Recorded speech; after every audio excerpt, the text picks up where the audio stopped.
All right. Well, from here on out in this class, we're going to now start talking about the internship manual. And this is kind of the, the guiding principles of everything that you do when you go out and do your internship. It gives you all the assignments, all the expectations, all the requirements. Everything you need to know about the internship is in this internship manual. And so to kind of help you get prepared, and that's one of the reasons for this class, is to help you get prepared for your internship and make sure that you know what you're doing for your internship. We're going to go through and talk about the internship manual, go over some guidelines with you so that you're ready to go whenever you're ready to start your internship, whether it be the fall or spring. Okay.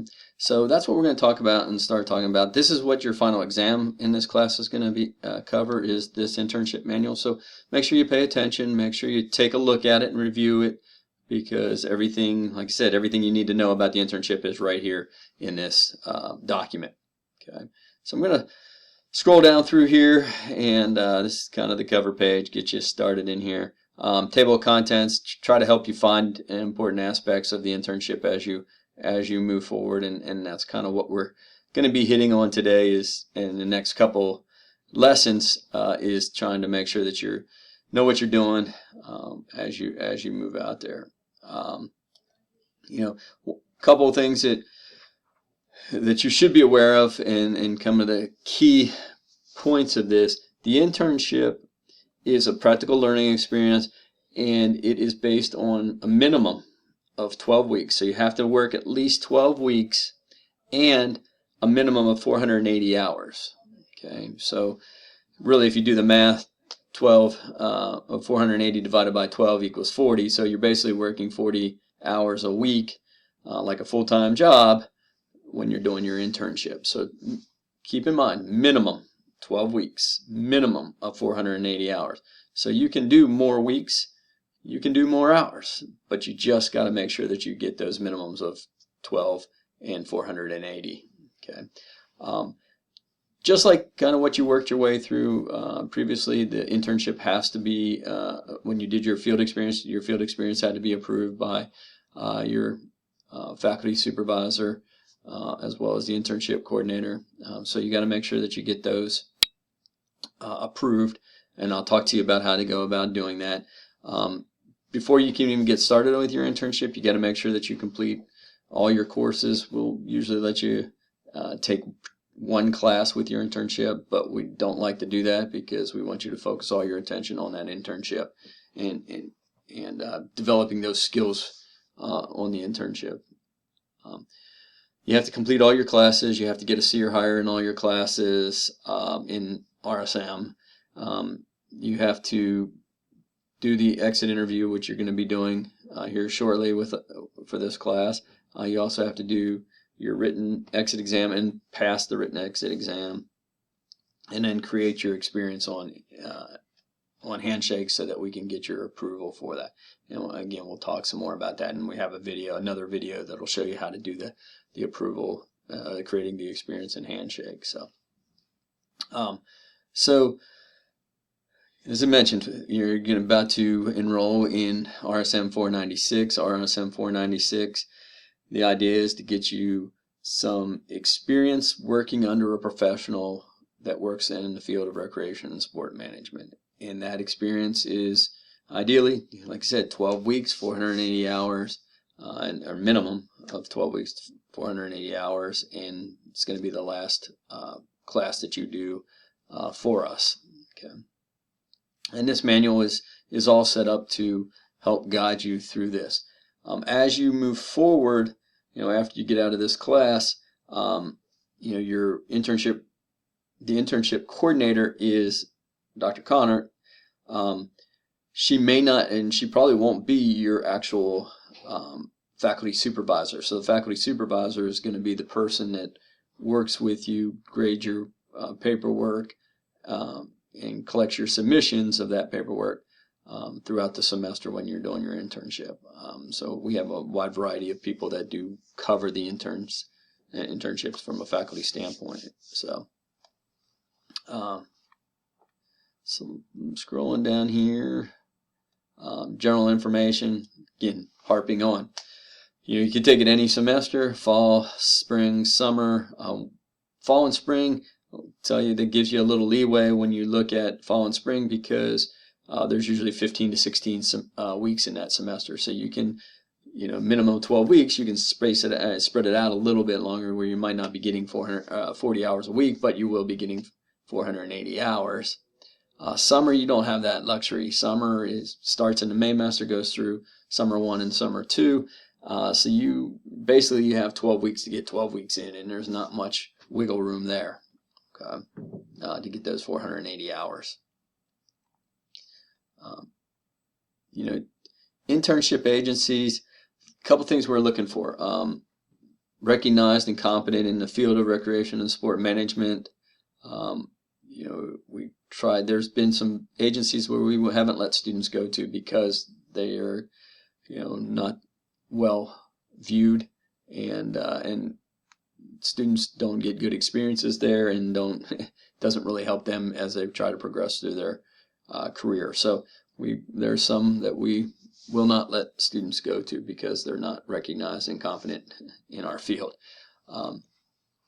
They offer opportunities for the intern to get experiences and to help the student meet their educational needs. They have facilities and equipment that's up to standards. They have somebody that can supervise them. And again, one stipulation that we have is that person supervising you has to have worked in the field for 3 years, so that they can give, they're not learning the position while they're trying to teach you. They've already had their some experience. They know the position they're working at, and they can actually give you a good experience while you're doing your internship. So we want that background with that site supervisor. And then they can, help with providing resources and those experiences that we talked about. Okay. It is a cooperative agreement that exists between the internship and the university, and so we'll have paperwork that you have to do, and that paperwork's done online through Handshake. Your job will be create the experience. Then Dr. Connert will activate it. Your site supervisor will have to approve it, and there's a process that they go through to approve it, which is very simple, all online. And then it'll come back to us, where we will, or Dr. Connert particularly, she'll approve it, and then you can get started with your internship. But you can't get started with your internship until that agreement is hashed out and signed off on. Okay.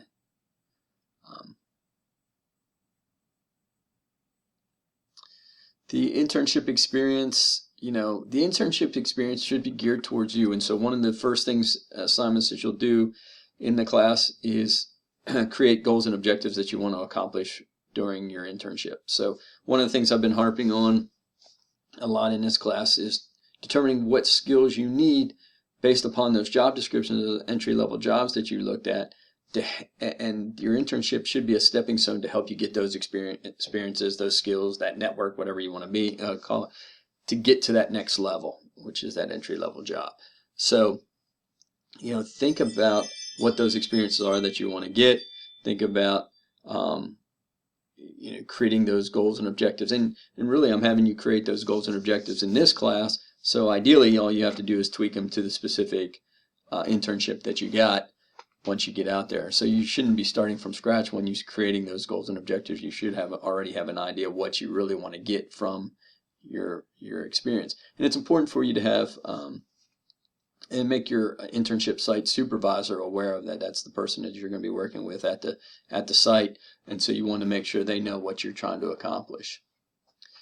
One thing that sometimes students forget or get distracted from is that while you're doing your internship both has that experiential, working with the agency, getting your hours, getting those experiences, but then there's also an academic side.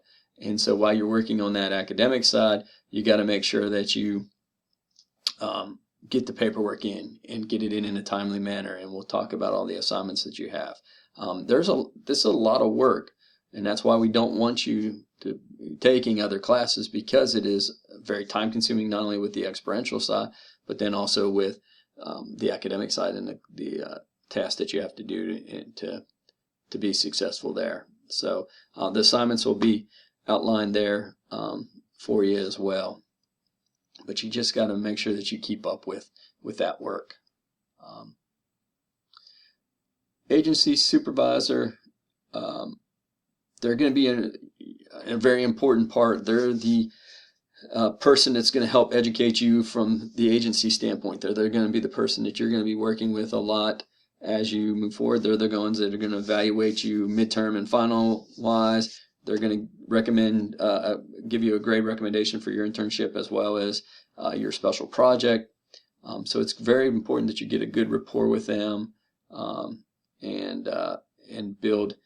You're trying to add them into your network. You want to include those people in your network, and you want to include other people from that agency. So you want to really make sure that you work hard to impress that agency supervisor, because they'll do all these tasks here. So it's and again, here's where it says make sure it has a minimum of 3 years experience there working in the field, because we want them to know their job they're doing, so they can teach you some of the skills that they've developed over the course of their time there. They are kind of the extension of the teacher. They are the teacher for that agency, and they're an important part of teaching you what you need to know. Okay.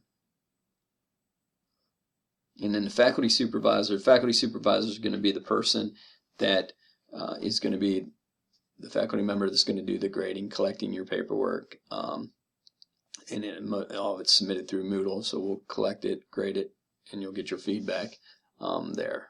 But again, if you have questions, issues during your internship, that's the person that you're going to start with, and reach out to them and talk to them about the issues that you're having. Okay. The faculty supervisor will make attempts, if you're here locally, to come out and see you while you're at your internship. They will try to also contact your site supervisor periodically to make sure everything is going well from their standpoint, and that you're doing what you need to do, and they're likely to reach out to you to make sure everything is going smoothly. But you'll also have an opportunity to give feedback in the weekly logs. As we said, length of your internship, minimum 12 weeks, 480 hours. Hopefully you make sure that you understand that.